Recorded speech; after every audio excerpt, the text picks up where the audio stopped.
First on BBC Two, to whet your appetites for tomorrow night's showing, John Carpenter talks about the making of one of the most successful horror films of all time.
It really doesn't look like very much, does it? Just a guy in a boiler suit with a knife and a mask, wandering around a small-town American home, followed by a Steadicam. Not the most inspiring elements, perhaps, but that's pretty much all that John Carpenter had when, for 3 weeks in 1978, he shot what would become one of the most successful independent movies of all time. Halloween had a ruthless simplicity, not least in its plot, which concerned the epitome of evil, Michael Myers, returning to the small town where he'd first made his mark as a child and attempting over the course of one long night to kill a bunch of people. No rhyme, no reason, no motive, just fear.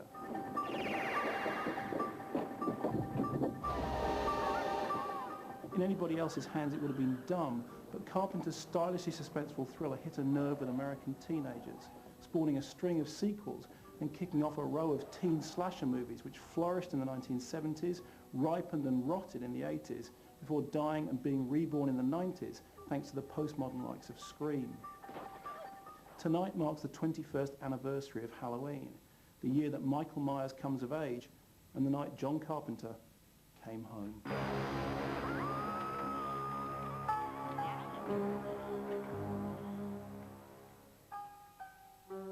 Halloween is 21 years old, and I just watched it again just before this. And it's extraordinarily fresh, and it still looks very vibrant and punky.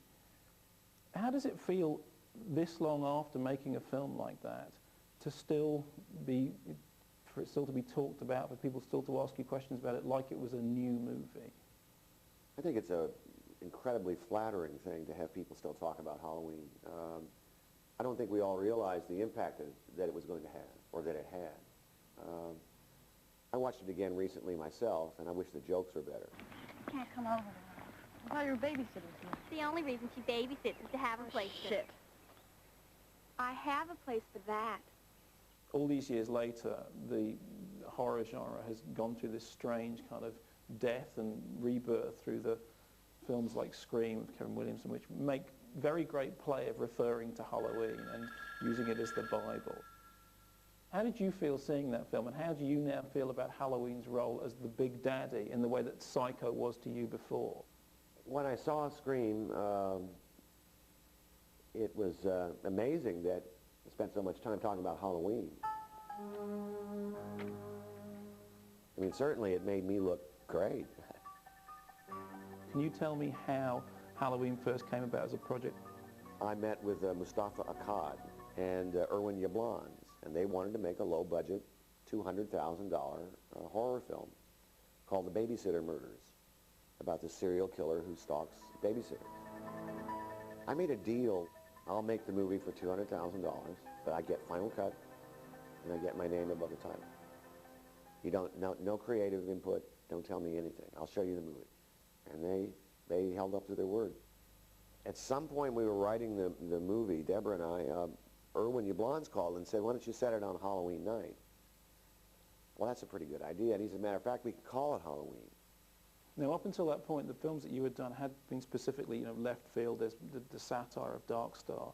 There's the savage intensity of Assault on Precinct 13, which is somewhere between a thriller and you know, I think it has, you know, a horror edge. The Babysitter Murders sounds as a pitch to be a very just straightforward slasher premise, but what you did to it was to turn it on its head. Tell me something about how you took that project on and made it your own. Well, when you're dealing with, in Halloween or any kind of horror movie like that, you're dealing in very familiar territory. Psycho is kind of the granddaddy of that kind of movie.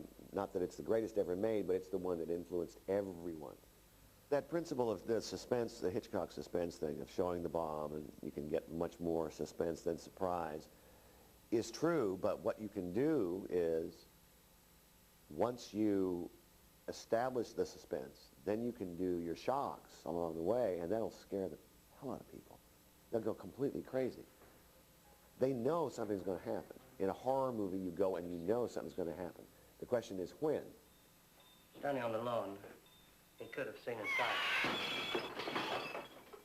I thought the idea was, you know, I don't know about this, but I needed a job. I wanted to be a director. So I added this slight supernatural edge to this guy. You know, sure, he's a person who escapes from a mental institution. And he comes back to revisit his small town, but he can't be killed. And there's a certain feeling of, you know, maybe he is not quite a human being. But this is somehow something bigger, which is Donald Pleasance's role in the film. He keeps saying, you don't understand what you're dealing with here. You do not understand. This is something, in a sense, he's saying this is like the devil. I spent 8 years trying to reach him, and then another 7 trying to keep him locked up because I realized that what was living behind that boy's eyes was purely and simply evil. And in the end, it just becomes relentless. It just keeps going. But not relentless in terms of like a siege or an attack, but he's everywhere. Don't go in the house. Don't go up the stairs. It's that kind of feel. Did Donald Pleasance step in after Christopher Lee had turned the movie down? Is that true? Mm-hmm. I approached Christopher Lee and Peter Cushing, both of them, because I loved them from the Hammer movies. And neither of them were interested in making this little movie. We were casting about to try to find somebody who could play that part, and so I chose Donald because I had loved his work and everything he's done, from The Great Escape to Cul-de-sac. He's a kind of perfect victim in Cul-de-sac. But in this, he was going to play this, you know, this warning guardian, an avenging psychiatrist with a gun. You believe everything Richie tells you? No. Can you tell me something about Jamie Lee Curtis? It was the thing that really broke her, and she has a history which makes sense in terms of the movies. Deborah was very excited because this was Janet Leigh's daughter. And so then we could kind of ride on Psycho's coattails a little bit. So Jamie came in and read, and she was just wonderful. All right. The boogeyman can only come out on Halloween night, right? Right. Well, I'm here tonight. I'm not about to let anything happen to you. Promise? Promise. Halloween opened in various places across the country. They moved it, and to uniformly bad reviews. What kind of criticism did those reviews have? No, this isn't scary. This is stupid. Oh, not scary? Not scary. What did Pauline Kael say? She said he has no sense of timing at all. There is no rhythm to this movie. As a musician, that must have particularly hurt, because also you know, oversee your editing, and that's actually the defining factor of a John Carpenter film. Rhythmless, no rhythm. Tell me something about scoring your own movies, because in the case of Halloween, that theme has now become absolutely synonymous with, you know, modern terror.